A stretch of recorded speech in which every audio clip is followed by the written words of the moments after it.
Okay, I'm going to be doing my NG tube. I'm going to begin by checking my doctor's orders for the type of NG tube and whether it's for suction or for feeding.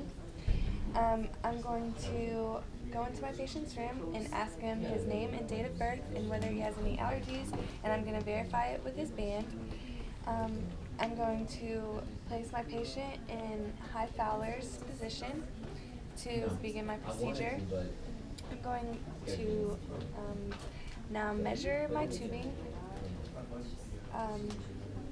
from the tip of the nose to the ear, the xiphoid process, and I'm going to place a mark there. Now I'm going to do hand hygiene and put on my gloves. And now I'm going to have my patient lean his head back, and I'm going to lubricate 4 inches, and then I'm going to tell him that I'm going to begin my procedure. And my tubing is pointed down towards the ear. I'm going to check the oropharynx, or the posterior pharynx for any coiled tubing, and there isn't. Now I'm going to have my patient lean his head forward, and I'm going to tell him to swallow, and I'm going to advance with each swallow.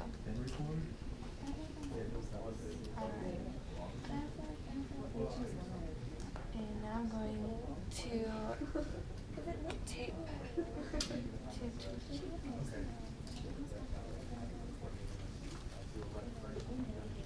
And now I'm going to verify placement by asking my patient to speak.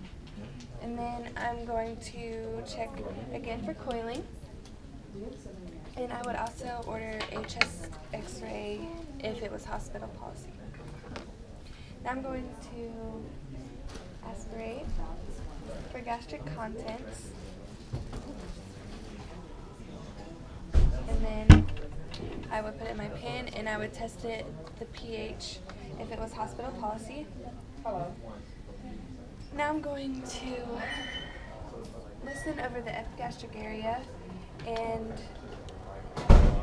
while I inject some air and listen for a swishing sound. And I hear it, so that's good. So now I'm going to disconnect my syringe, and I would measure the exposed tubing. And now I'm going to anchor my tubing to the patient's nose.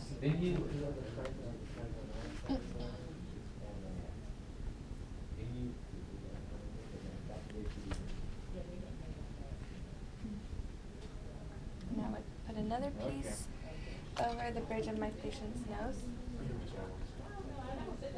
Now I would have my patient look to the opposite side of insertion, and I would rubber band and safety pin the tubing to the side of his gown. And now I'm going to place my tubing on the low intermittent suction, and I'm going to leave the bed at 30 degrees, and I would come back and do oral hygiene every 2 to 3 hours. And I would document the time, date, the length and type of tube, the color, consistency, and odor of the drainage, and the patient's response to treatment. Also the instructions I gave to the patient, the amount and pH of drainage, and the number of attempts that it took me to put the NG tube in.